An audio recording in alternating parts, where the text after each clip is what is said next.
Welcome to Total Fitheads. Serious fitness for not so serious people. It's so blurry behind you. You're like in a weird blur tunnel. I'm like in a video game. They started doing that in real football games now. I assume you haven't seen that very often. A real football game? Real football games now, when they go to like the sideline cameras, they do that weird depth of field where the one person is really in focus and the surroundings is super blurry. It looks like a video game. Only now it's real life. And now you really can't tell because video games are getting that good and football is like filming itself like a video game. It's bonkers. It's super weird. Real life is getting crappier as video games are getting better. They're gonna meet in the middle. And everything is the uncanny valley. Not crappy, stylized. Yeah, okay. More styles. So it's done digitally. It's not like they get a good lens that has a lot of depth of field. I don't know if they changed. I mean, they've had cameras, I assume, for a few years in the NFL. So, but I think if they're just changing how they're, I really don't know what or why or where the decision came from. I really honestly think though it's so that they want to look at they want to make it look like Madden video games so that the young kids will be super into it, blah, blah, blah. Interesting. Like an active choice to get the video game crowd. Huh. I think so. But it looks, and the video games are so good now. And they have all these weird sideline shots where it's like a guy, jogging and high-fiving his buddy. And you know what I mean? It's not just the dots around the dots. Well, why would I watch real football when I could do it for real kind of in a video game? That was always my philosophy on video games in general. I didn't think like playing a football game or playing FIFA soccer was that cool because I was like, I can just go do that. I can't be a fox that flies a spaceship and, is in like an intergalactic laser war. Okay. But I can go play basketball. So, but I don't know. I think FIFA is the most popular game on the planet. So maybe I should just shut up. Losing that FIFA crowd. Every time I pick up Guitar Hero, I'm like, ooh, I could get really good at this. Let me just put a bunch of time in. Wait a minute. Why don't I do that with a real guitar? What the? Right. Well, what's the difference? Tell that to all those DJs who are pushing those. Sure. No, there's no difference. You just pick what you want to do. How do you want to spend your finite time on this earth? No, I meant like, what's a real guitar? What's a real instrument? Yeah. There's this one saying, just because it's harder doesn't mean it's better. Yeah. I'd rather have Nike shoes than one that's been cobbled together. Pun. By a cobbler. By some sort of a peach cobbler. You know what I mean? Yeah. Somebody recently broke the record for the hardest Guitar Hero on the hardest speed of all time, and it is insane. I'll send it to you. Back and forth. Yeah, I think it's Through the Fire and Flames, and the guy is just like, and it doesn't look like he's doing it. It looks like he's just raking his hands across the thing, and it's just so fast, and then he and then he jumps over here and he has to use two hands on the buttons, and then he jumps back to the thing, and it is mesmerizing. I gotta tell you. That's an athlete. We should get him on the channel. Incredibly cool. Yeah, I think I tweeted it. I was just so excited about it because I used to play Guitar Hero. Did you ever actually play it? Yeah, it's fun. Yeah.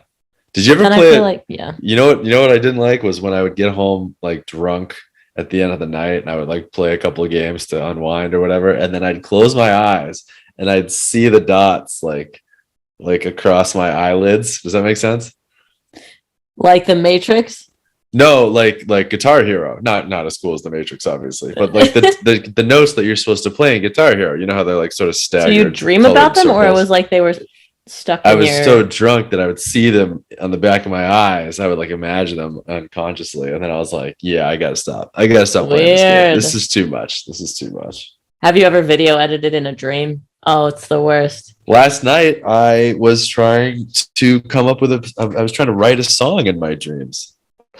That's so insane. I saw this video about Paul McCartney somebody was late to the studio. I think it was probably John Lennon, actually. But anyway, so he was late and they were running out of time and they had to record this thing. And so Paul's just sort of jamming around and he's like, he's trying to come up with a song. And he comes up with some actual real Beatles song in the 10 minutes that he had to do it. It's insane.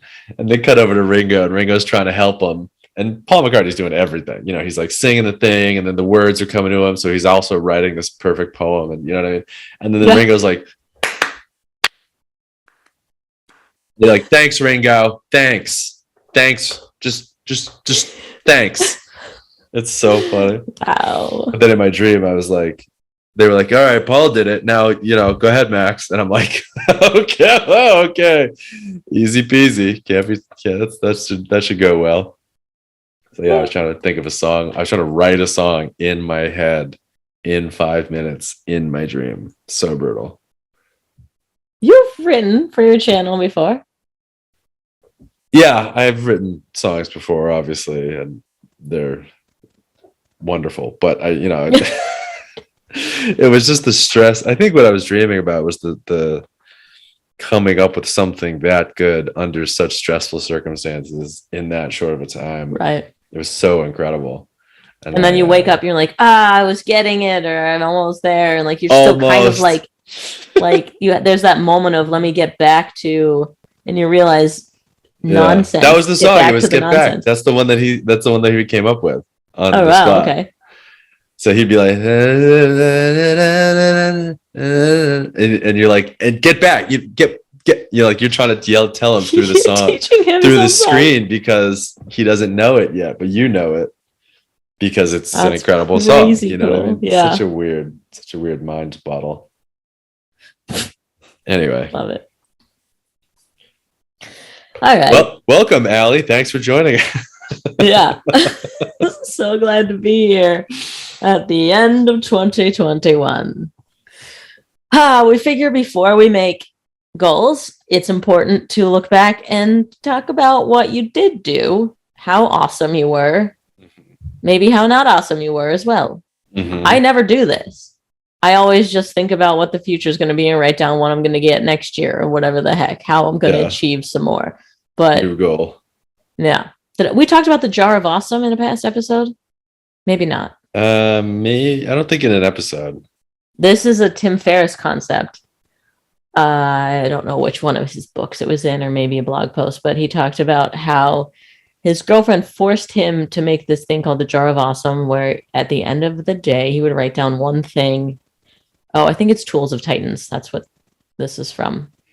He would write down one thing that was good that day, one thing that he achieved or, was happy about or whatever.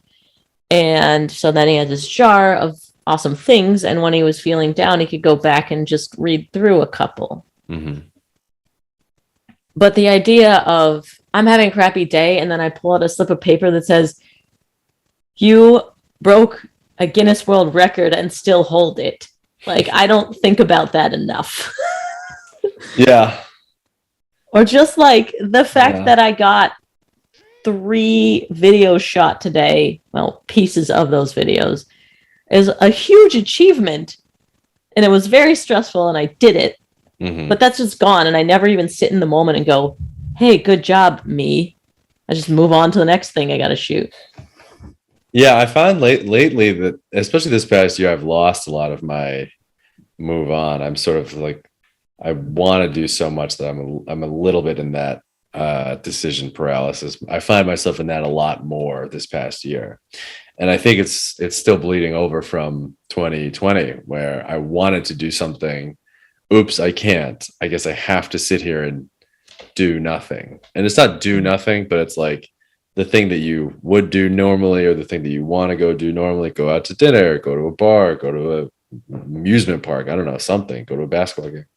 All those things were gone and we had to like redo everything. And I think looking back on it now, I'm much more easily stuck now because 2020 and I guess into 2021. I mean, things are still not normal. I don't know why you're trying to act like you should be back to everything's fine. In my brain, once we came up with that first vaccine that whatever time that was, I think it was March, April, when people really just started getting it. In my brain, that's when I was like, all right, we're turning a corner. Maybe it won't wrap up in a week, but we're improving. Now the improvements have been a lot slower. Right. I would have hoped. The world is not completely back to normal yet, but I guess that's why I'm sort of saying it like that. But yeah, like it's just been a weird reimagining, reinventing for so many weird things. That was like a running theme of all my achievements this year. You know, a lot of them weren't like I broke my mile time. A lot of them were like I couldn't go to the gym, so I figured out this, or you know, I figured that out, or whatever. So it's a good idea to look back on what you achieved a little bit, because then I think it does sort of get you out of the rut that I find myself in a lot more frequently now, and that's helped me recently. So yeah, or even recognizing the rut, that's great too. You know, I have plenty of things that I screwed up this year, and not looking at that. What is the saying? If you don't look at history, you're just doomed to repeat the past. You gotta watch tape. Watch tape, yeah. Immediate feedback is the best way to get a good Instagram photo. You just show me it. Let me see what I'm doing wrong. I know, totally.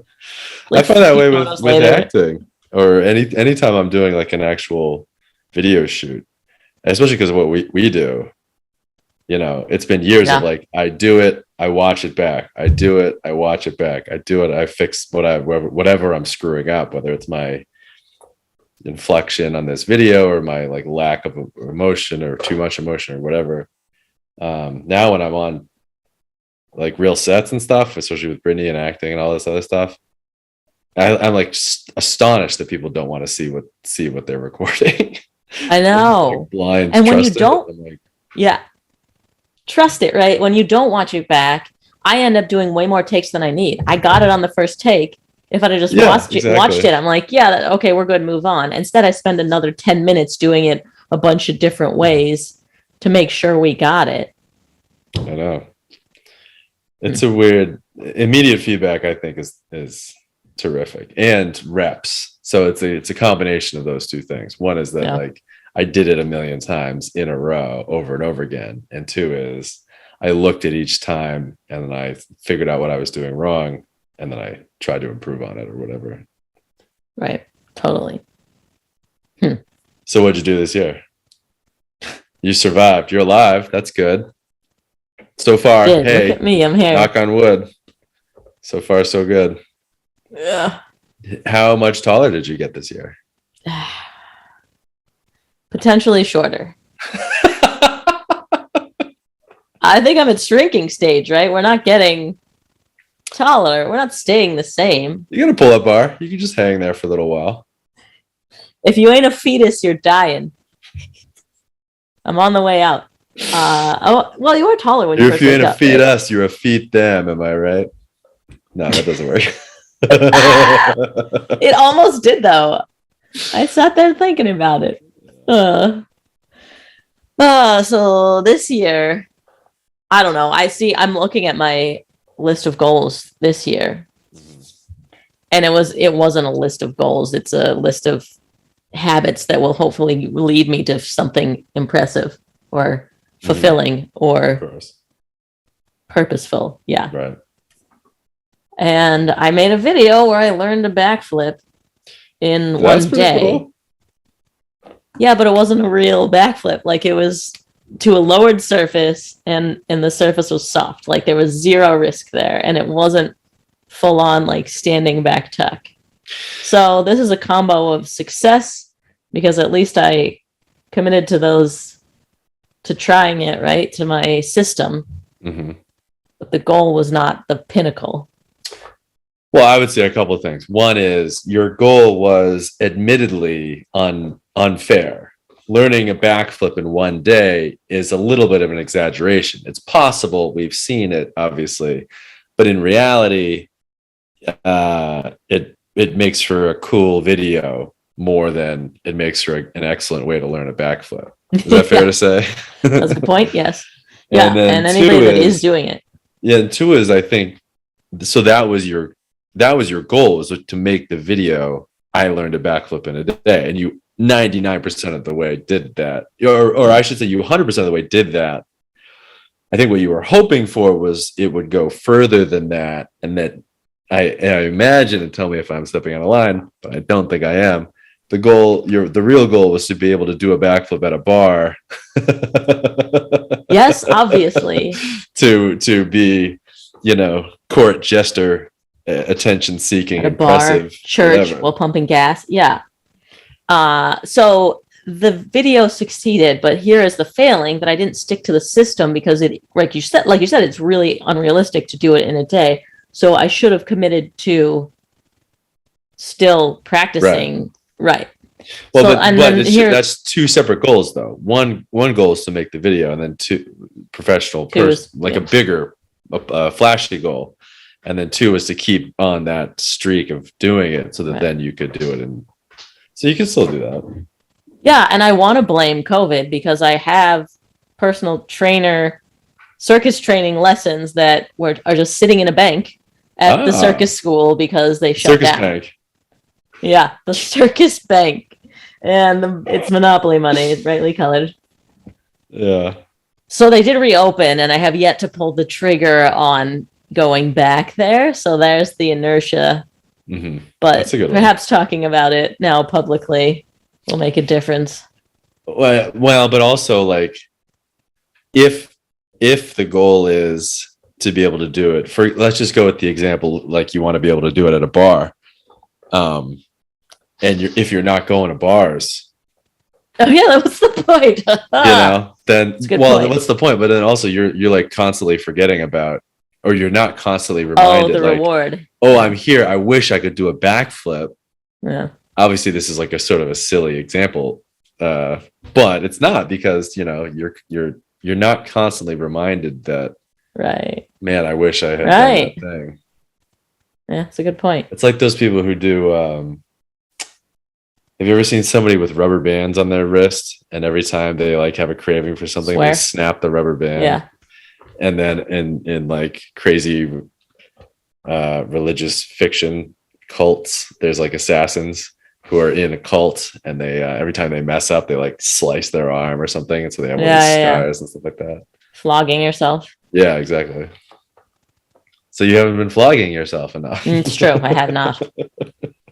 Well, in different ways too, because I've gone through 3 different training programs throughout the year. I've done 3 different periodized workout focuses. And so it's been hard to fit in the backflipping part, because what is that even? Where does that fall? Is there a leg? Is that it's leg just leg day every day? Back day? It's just acrobatics. Acrobat day, yeah. Yeah, I got to figure out how to make that fit in with what my focus is now too. I don't know. That's tough. What is your training been throughout the year? It's been bonkers, and for the first, the big thing for me that started last year and it really, really bled into this year was the TRX.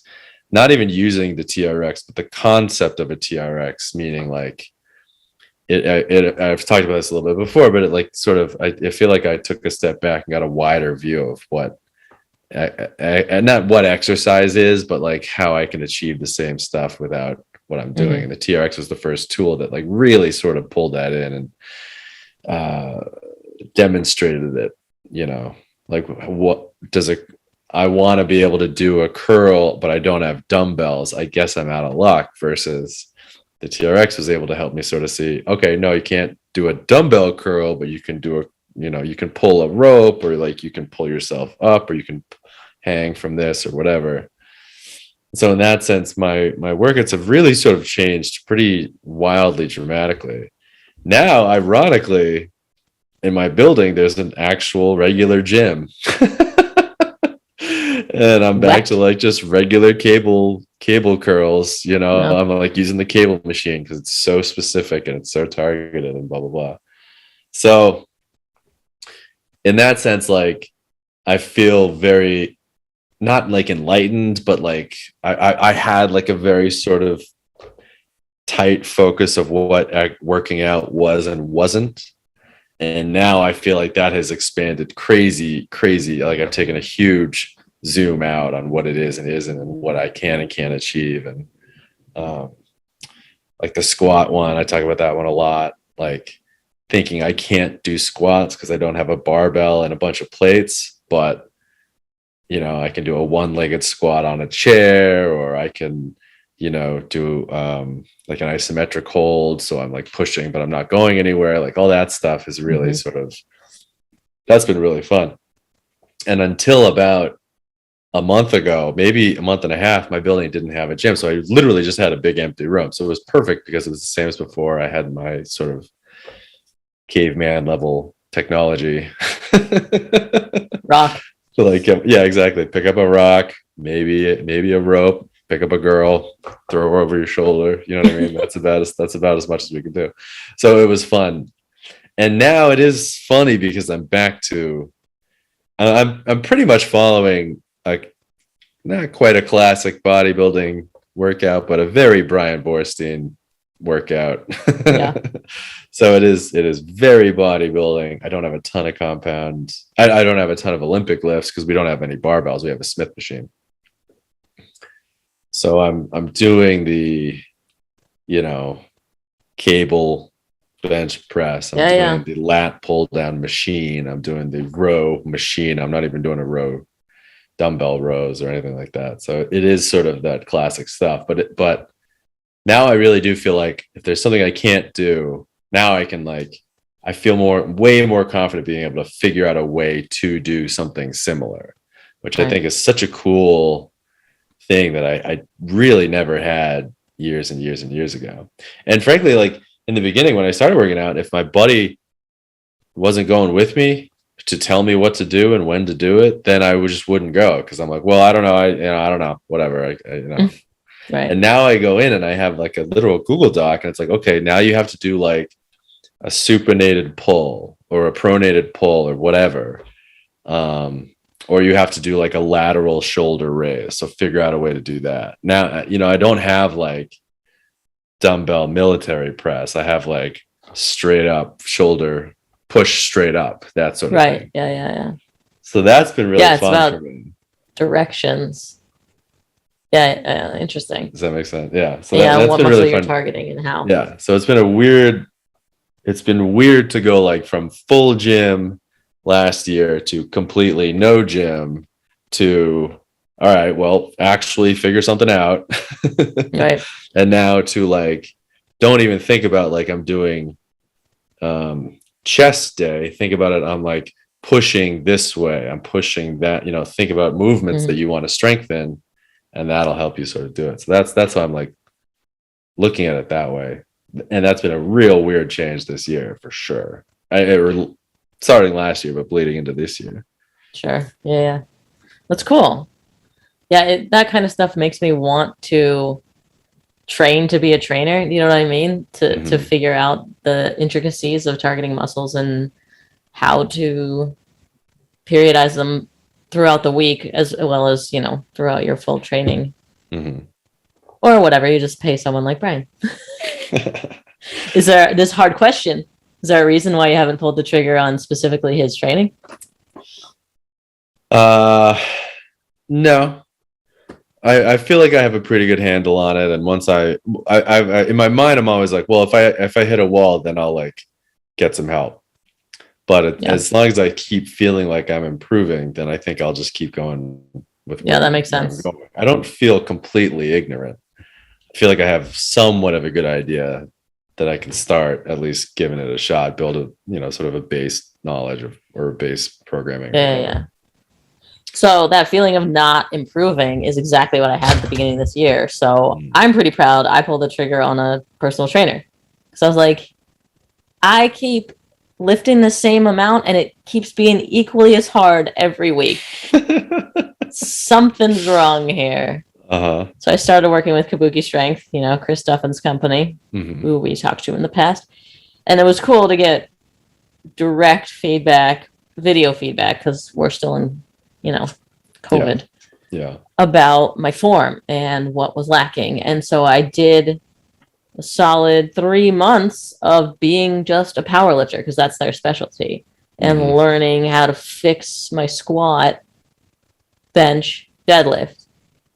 I really, made some moves on my bench form.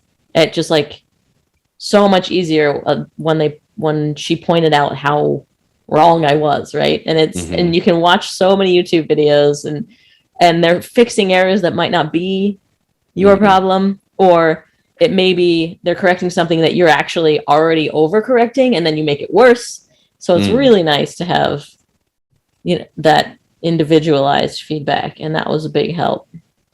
But it was weird being a powerlifter for 3 months. So no backflipping, no Olympic lifting. What were your workouts looking like? Squat, bench, dead. Yeah. It was like sets of 1. 1 RMs every time. Trying to think exactly if the split was up or lower. I know I was squatting and deadlifting on different days. I don't know. It was cool. It was interesting to focus on something. I wasn't necessarily I really want to be a power lifter, right? It's that I just want to be stronger, and it's fun seeing the numbers go up. But that's not like I was going to compete. Fun. Yeah. One thing that I've also noticed is that the numbers going up, they unfortunately they can go up way slowly. Yeah. But then that's still technically improving, Right. That's such a good point. That's been really frustrating for me. And that's been a nice reminder, because a couple of times, in the past years ago, I've been I have been stuck. Oh, I'm stuck in the same way for weeks and weeks and weeks. Well, first of all, weeks is not, it should be weeks. Yeah. And the same number is maybe you can do one more than the last, wherever you were last time. And that is technically, that's an improvement. Sure. One thing that maybe you did it faster. Brian Borstein talks about that too. Bar speed. Yeah. Yeah. There's all sorts of different ways to get better. It's not necessarily that pound written in your doc, but man, I really nice when it would be. Yeah. Yeah. And when you first start to, it's so easy to add 5 pounds every week. I know, or so 2.5 even. And so you get used to that. Yeah. Or at least putting something else, picking up a heavier one, right, putting it on. That's the most satisfying. When we're getting another rep. I can do another plate. Yeah, screw it. Take that off. Put the heavy, that is, that's the best feeling that there is. And I think that's what a lot of people sort of get obsessed with. I know I did.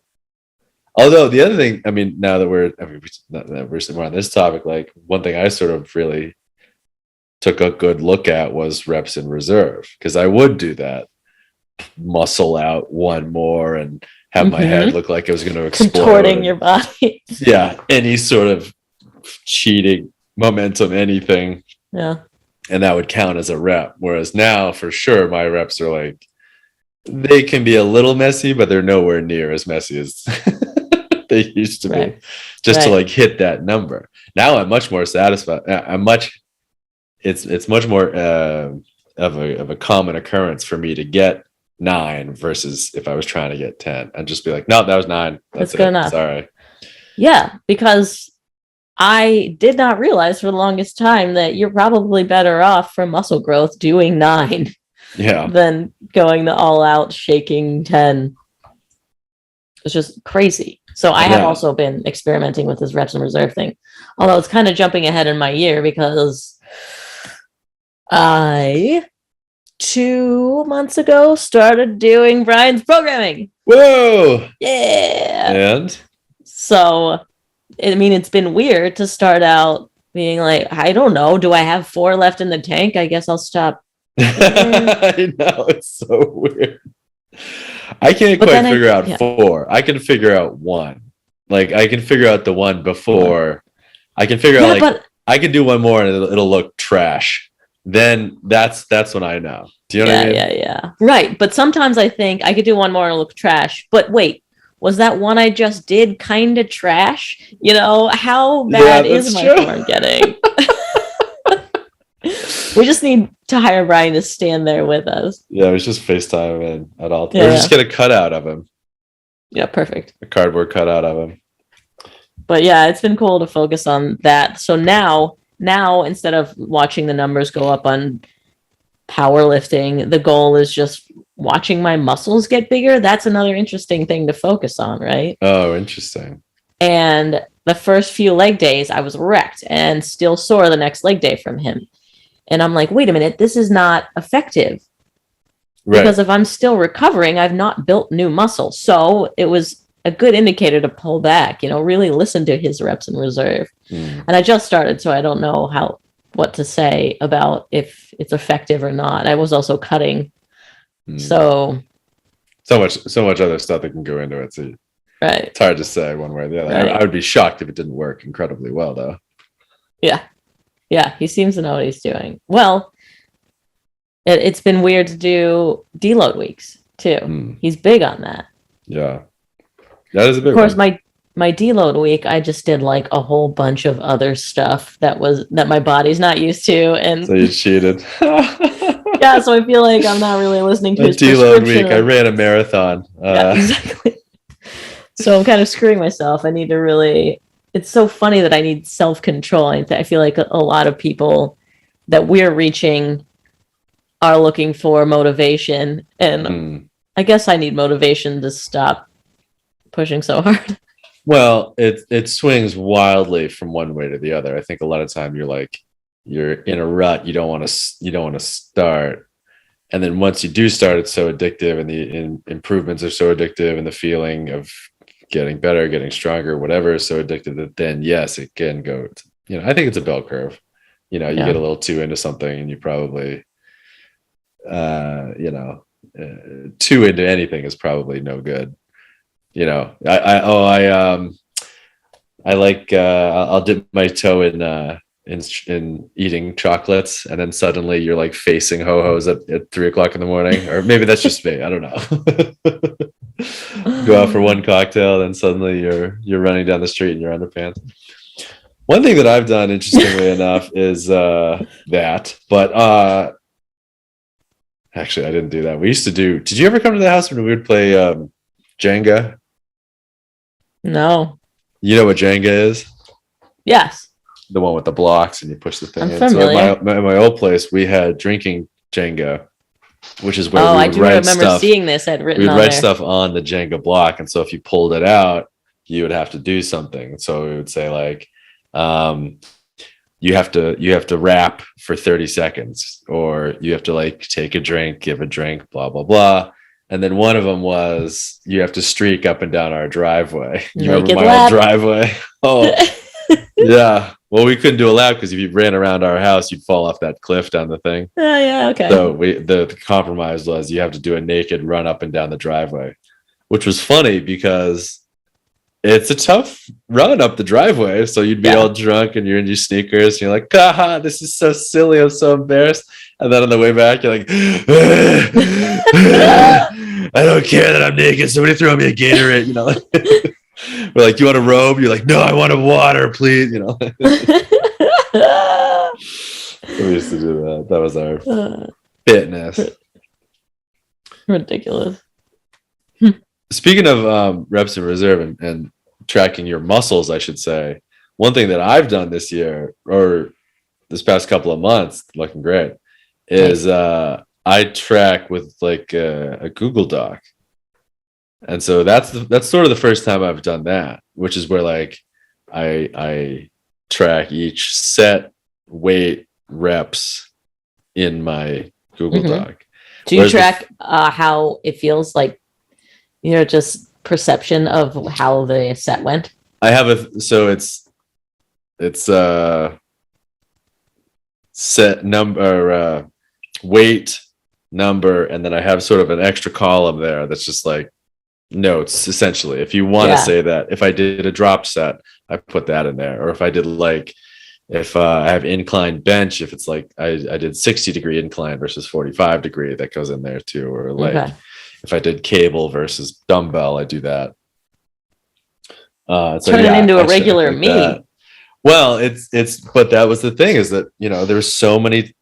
Classically, I would go in and do that sort of workout, and I'd be like, I'm pretty sure it was 45s on this one, but I'm not really sure. Yeah, let's just do the, you know, however I felt that day. That's just what I would do. And I think that there's a lot of credence to that, but I also think that never having written it down, never tracking it. And we talk about this stuff all the time, like this, if you're not tracking it, you're not really keeping track of it. Your gains are just your opinion. Right. So I have now this huge Google Doc of, you know, and then every workout, I just shift everything over 3 columns. And so then I really specifically know this is what you did last week. And that's when it comes into play. Like, man, that set was trash. I can't believe I only got to like 6. It's awful. And then I look back and I'm like, oh, last time I only did 4. Holy moly. Like, I didn't remember that. Like, I thought I was smoking these, you know? So in that sense, it's been really sort of fun to do, and fun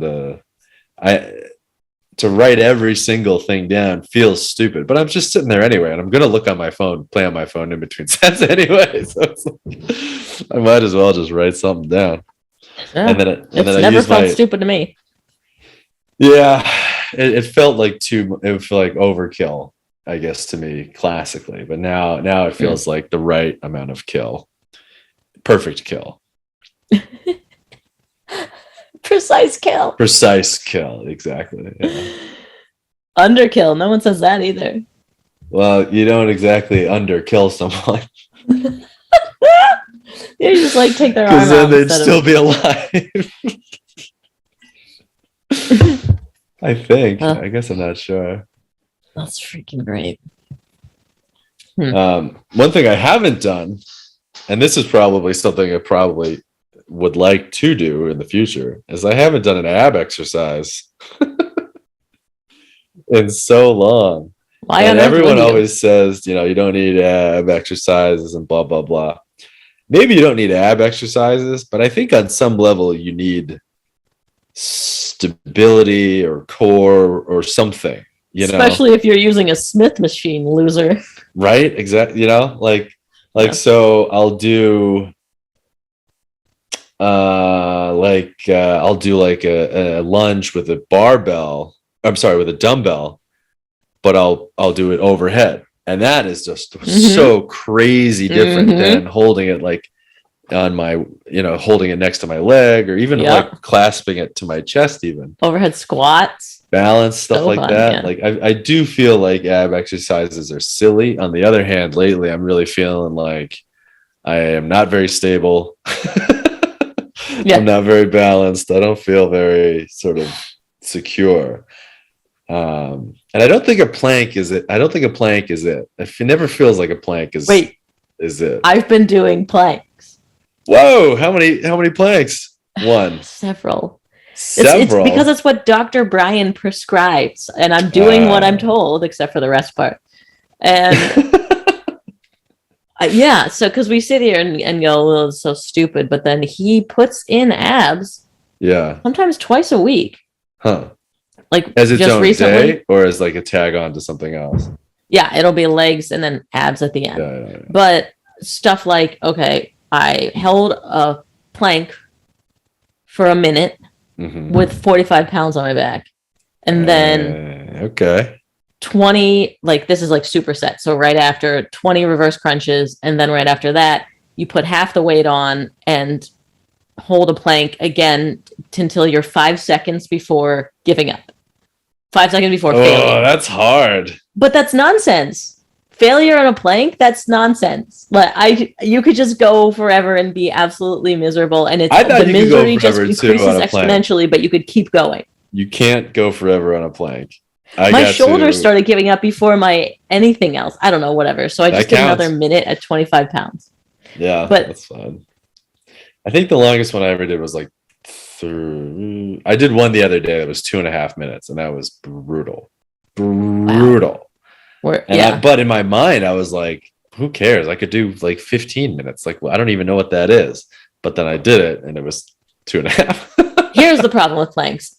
Squats, I know exactly like after what rep I can do no more. That's it. There's a limiting factor, and it is my body. Mm-hmm. Planks, the limiting factor is your mind. Every time. Interesting. Because you can always do another set. Bored, or because it's so mentally challenging. It's almost like if you were doing air squats or like curling 3 pounds, right? If you were doing, I don't know, like 1,000 burpees. Right. Yeah, that. It's like a level of fatigue. The next rep is not hard enough to be impossible. It just gets a little more sucky and a little more sucky. Well, but eventually it does, because your body eventually is like, a 3-pound weight. I'm done. You won't be able to. Yeah, but that number is just so far past your mental ability. Yeah, that's true. Sometimes I'll do a plank and I'll like have a TV show on my phone, and I'll just put it on the ground in front of me, and I'll just be like, well, here we are. Yeah. He does rollouts too. I like the idea of not just holding my core, but extending and using it to, He loves extending. That ever since he heard about those birds. Birds. I think about it all the time too. I think about it too. Well, now I do, because I used to think like the end of a curl was really important. Yeah. But now I think the beginning is like way more important. Am I right? Well, the curl overloads the middle, right? This is again why I want to learn more about training. Well, if it's with a dumbbell, but if you have a cable, it's a little bit more. That's all confusing. Because you do like, depending on your arm angle.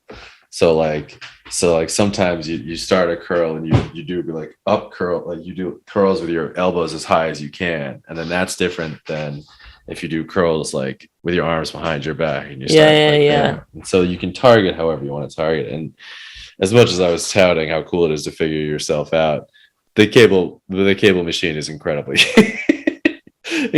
useful for stuff like that, and I think about that a lot. But I don't know. It's hard. So we skipped over this, but I do want to talk about that between the season of powerlifting and the season now starting the bodybuilding, I did a season of Olympic lifting. So completely different focus. What's a season? Then. Like an NCAA season? So powerlifting I did for 3 months. Mm-hmm. Olympic lifting like 4 or 5. Yeah. Maybe even half a year. Because 4 or 5. I've only done a couple months of we're running out of year here. Yeah. Yeah, I was gonna say. So I've only done a couple of months of Ryan's stuff.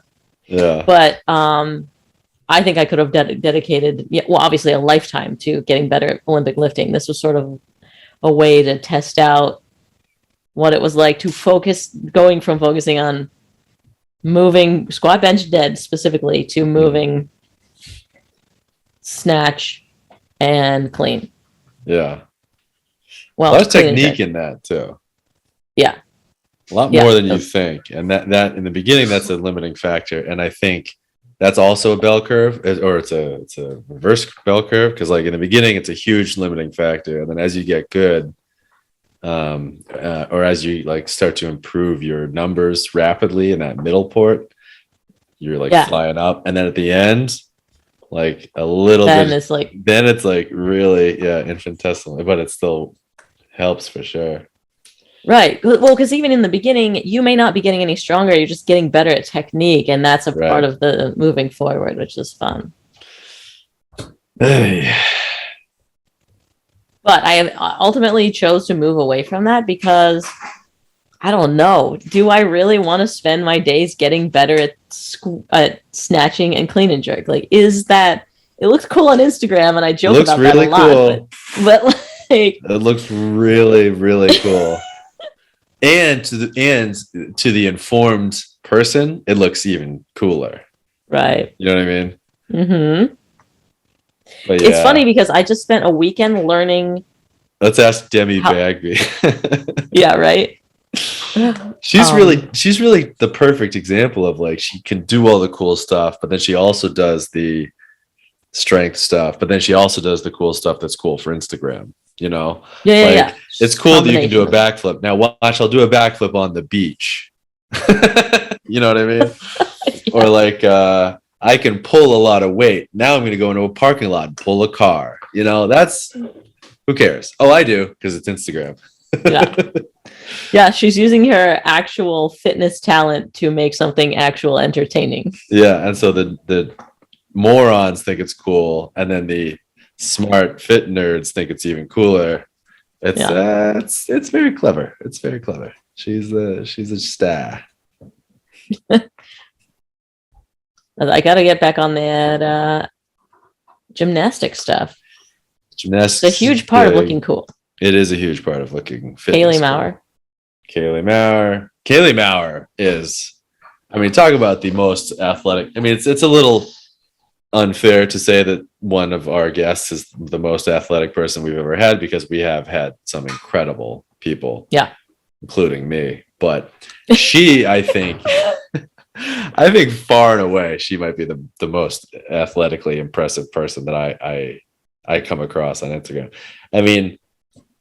Anybody can do a push-up, and then she's doing a one-arm handstand push-up on a, whatever those things are called, the scooters, AirPods. Oh. Yeah, those AirTags, those gyroscopy things. It's insane. Yeah, and then she's like picking up other people and they're just throwing them around. I'm like, all right, this is bonkers. Yeah, that was another thing on my year goals, and I did not achieve at all, was to work more on my handstands. Back when I was doing powerlifting, I had a way to fit it into my workout because I had shoulder day, and so I was like, okay, I'll do it then. And once my training shifted, I lost the habit. It's easy whenever your anchor disappears to lose the habit. Yep, it's true. So I still suck at holding a handstand for more than, 5 seconds. Was it long enough to get a picture? Obviously. So then that's fine. Long enough to fill the 10 seconds of a Snapchat, but not long enough to go 15 seconds of an Instagram story. Not long enough to go, wow, that's so funny. Yeah. Just long enough to be like, eh. Yeah. Well, these are all things I guess I'm going to move till next year. And muscle up too. That was another video. Yeah. This actually, I wanted to bring this up because we were talking about how slow gains are. Yeah. And this was get a muscle up in 30 days. And I'm sitting here going, I know how long it takes me to add 2 pounds to my overhead press. Mm-hmm. There's no way that this is happening in 30 days. I know.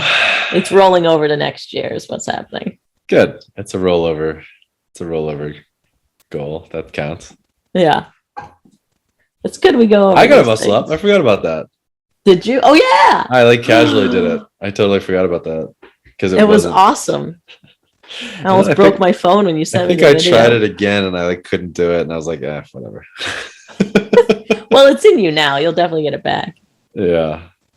You know who I messaged Mesa a lot. I was like, I sent her a million videos and she was like, stop texting me. No, just kidding. She was like, no, rings are easier this way or that way, or bar is easier this way or that way, or something. I can't remember. She was like very sort of nice and encouraging about it. Because it is so cool to do a muscle up, but it's so hard. And you're like, why is this so hard? It makes no sense. But when you see someone else do it, it looks so easy too. No, that's the big part of it. It's like looking effortlessly cool. Yeah. I taught someone to do a muscle up at a party too.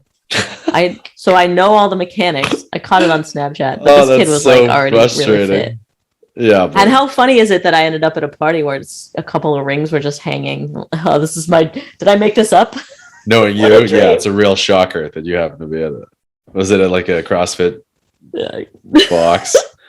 It was like a networking party for Sure. creators and stuff. So I guess that makes Networking sense. party at 9 a.m. on Saturday morning, and Shut up. At a box. dress code is Vans, sneakers, and it's at a box. Yeah, exactly. Get out. Did you have any diet changes on your 2021 goal or journey? Yeah, I got super fat. I was like pretty depressed about it, and then I am still kind of fat, but I am feeling a lot better, and I feel way more able to whip up a chicken and vegetables meal and not care about it, or skip a meal and not have like a mental breakdown about it. But I think in 2020 and then into 2021, I was home on the couch, bored all the time, and so eventually I caved and started eating. Because that was like something fun to do. And so then that really got me in tough shape. And a couple of times I was really sort of bummed out about it, super depressed, because I didn't look crazy different, but in my mind, I looked crazy different. Do you know what I mean? Like I could see photos of myself and it looked not too crazy, but then I would see myself in the mirror and I'd be like, wow, you look like a bag of sausages. You know what I mean? Like it's just disgusting. And so, a couple of times I've been able to sort of get my stuff together. The big things for me now are make sure you get a ton of protein. Because and then tracking the protein was crazy. Like I always like, oh yeah, I think I'm getting a ton. And then once you start writing it down, you're like, wow, I'm not even halfway to where I'm supposed to be. So that was a big thing for me. And then skipping a meal was a big one. And so now I'm happy to do that. I'm happy to also like bully Brittany into just letting me eat my own lunch. So I'm not feeling like I'm emotionally betraying her by eating my own meal. That was something that I struggled with too. It was just like she didn't want to eat like that, and I felt like I was sort of betraying her by not joining her in her meal. Does that make sense? And then I still sort of feel that way, but now at least it's just dinner. So now it's not every single possible meal. And she's eating muffins for breakfast and stuff like that. She's like a regular person. She doesn't a regular person. She's not like, well, I can't have this until this o'clock and blah blah blah. And so if I ever have like any inkling that I want to be like that, now I feel more comfortable being like, this is how I'm doing it. This is what I'm going to do. So it's still a work in progress, but it's cleaned up a lot. Are you still eating nothing? Yeah. Still eating your ingredients? Premium air. Yeah. I keep saying this. Today was supposed to be the day and then I didn't do it. I'm going to start eating earlier. Oh. But I will. I mean, so this year, we're talking about, this is not future. We can't do I'll tell you how you do it. You just pick up and eat something in the morning. That's so dumb.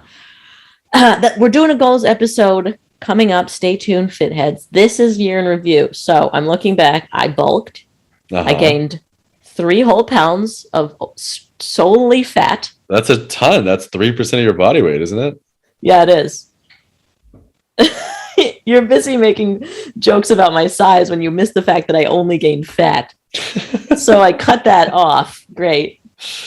I actually just did another DEXA scan and I'm like 3-4 pounds down, something like that. And it was like half muscle, half fat. So that's a bummer.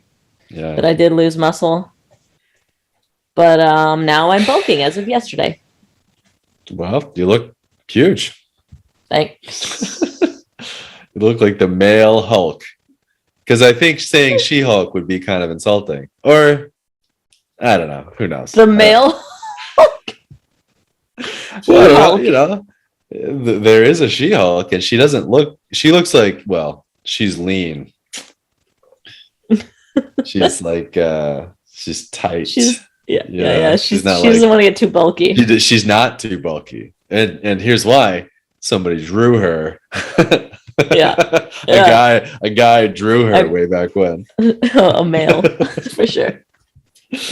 Whereas male Hulk looks like a square. Do you know what I mean? He looks like a yeah. His head and the rest of him. It's perfect. It's the perfect. That's what I'm look. trying to look like. Yeah, me too. Hence, I'm bulking again. Bulking. Yeah. I am also eating protein consistently. Powder in the morning every time, just because it's part of the habit. And if because I was telling you that like 2 years ago or last year, the beginning of last year, I can't remember what it was, but the one time I saw significant body changes was I was just waking up, drinking protein shake, whether or not I went to the gym or not. Yeah. And then, but that would also guilt trip me into going, and it helped in a lot of other ways, but it was also just a consistent, like, who cares? Maybe it's not the most efficient way, but you're doing it, or like it's getting done in some way, and you'll oops, a little bit of wasted effort, fine, who cares? I don't think I had this phobia of wasted effort for years and years, and now I'm like really trying to get away from that kind of. Yeah, that's a good point. It doesn't have to be tired all the way. Time. Sleep perfectly optimized. Yeah, you don't have to be perfectly optimized. What does have to be perfectly optimized is sleep. That is a big one. And then this past year, when did we get those beds? Last year? Yeah, maybe. I don't know. I feel like I've had mine a while. I feel like the highlight of my day is when my phone is like, bloop, bloop, your mattress is preparing your bed for bed.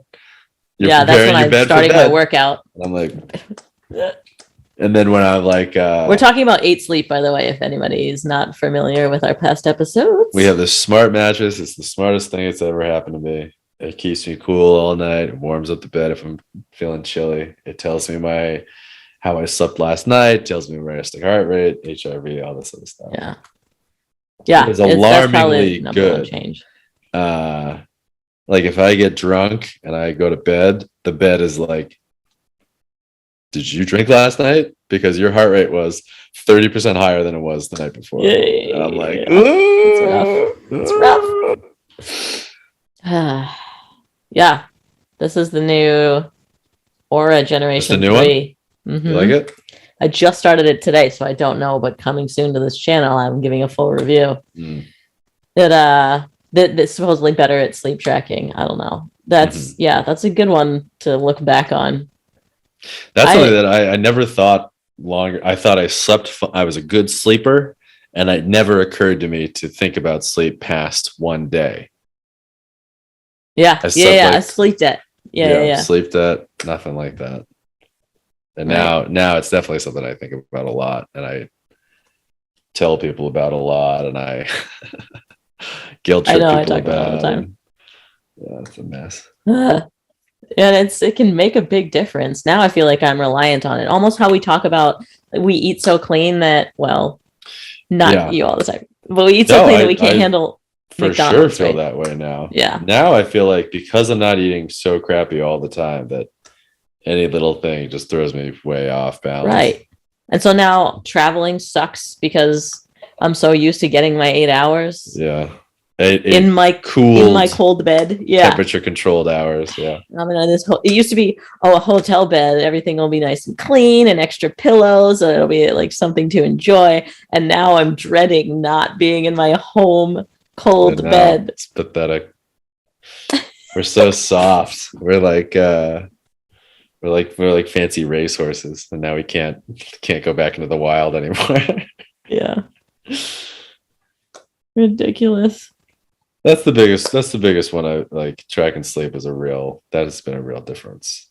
Yeah. For me. Yeah. See, I'm really glad that we did this because I wasn't even thinking about that, but like that made a big change. That was a big change this past year.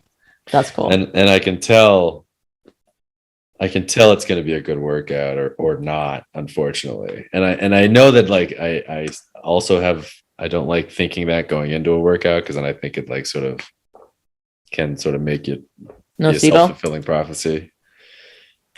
But it's usually pretty on. Well, that's another helpful thing when I'm trying to rest more, right? If I have my device also saying, "Hey, you're not doing so hot," then maybe I will take a day off, and deload this week because those numbers are going down, and so it's a little more of a nudge to take care of myself in the not working out way, in the recovery way. So I don't know. Rise. I forgot about Rise. Yeah. And I do want to talk about PRs because I know you just started writing stuff down. Please. So have you crushed any this past year? No. I mean, I don't Obviously go that. I haven't done a 1 rep max of anything. that's because you're a smart person. Do you know what I mean? Didn't I tell you that one time? I yelled at you about something. Yes, I think about it all the time. You're like, don't ever max out. It was right when I first started CrossFit, and like we were doing something on percentages and like figuring out your 1 rep max and whatever. Yeah. And you're like, you had been lifting for so long, and you just knew so much more than me. You still do, and my little newbie brain was like, what? Just like, no, just don't ever do that. That's not a thing you should ever do. Yeah. The only thing it gets you is injured, as far as I can tell. Yeah. Not smart. But it makes for a good video. I got video. up to a good amount of pull-ups. And now, I don't know if I told you this, I'm down to 0 pull-ups. Did I tell you that? You can't do 1? I can do 1 and then something in my elbow. I think it's my my distal bicep tendon like flares up and is like, do not do that anymore, pal. And I'm like, no problem, my man. And then that's it. So now I can do like palms facing me, and I can do neutral, but the pronated I can't do a ton of. And I've been doing like sort of arm stretches and arm exercises, and it's getting better. But for the past like month or 2, I haven't really been able to just rock out on pull-ups, which sucks because that was my number 1 favorite thing to do. Oh, really? Yeah. I always think about how you would have to like add some grip or like tie your hands because your hands would give up before your back. That's so crazy. Use straps, lifting straps. And it was awesome. And it was awesome because my hands were a limiting factor for sure. And I'd keep going up and my hands would like open up like I was at a carnival. You know what I mean? That's crazy. Well, anyway, fun. All right. Well, since I'm such a tracker, and all of these that my PRs were videos. Nice. Conventional deadlift. I added 5 pounds to that. It was for a video where I took a shot of whiskey before testing my 1RM because of Chris Duffin once again. Now you got to try this. It was fun. I gotta tell you, let's take a page out of Lauren Powell's book. Maybe you should try a shot of tequila next time. And then after that, try a shot of gin. And then after that, try a shot of see if they're any different. Tank of I don't know, Malibu. Actually, mine was your way gin. through the bar. He claimed in his article that it didn't matter, but that's funny. Let's try it. I'm down. Try them all, and then do a Long Island iced tea. Just chug that and then step on the platform. Entire Long Island and then see if you can stand. And if you can stand, then yeah, you can try to do a deadlift.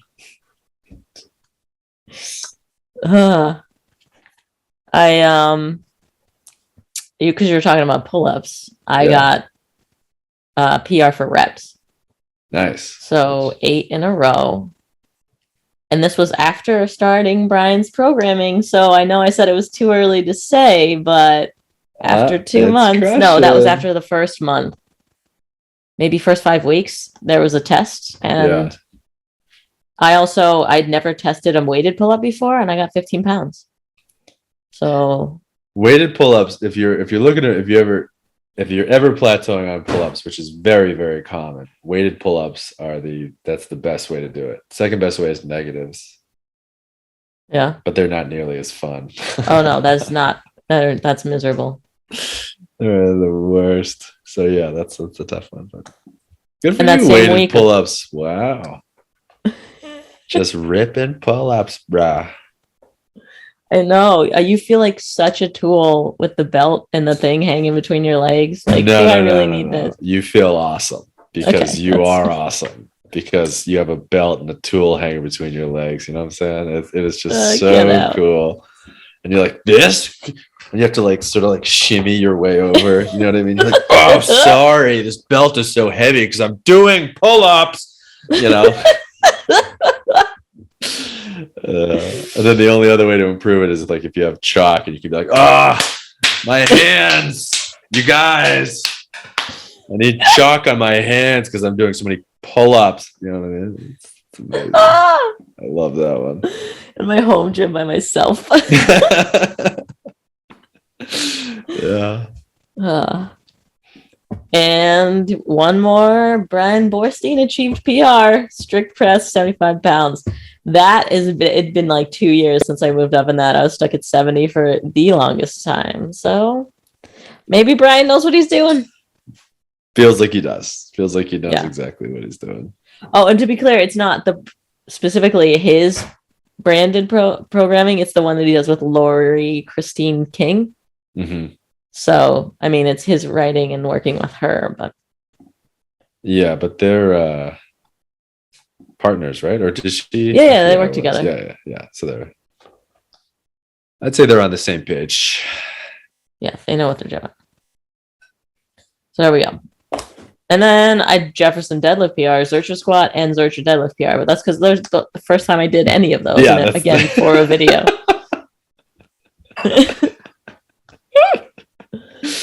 Like I'll PR my backwards high five right now.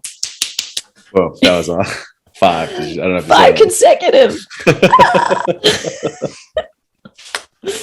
That really is what my channel's become.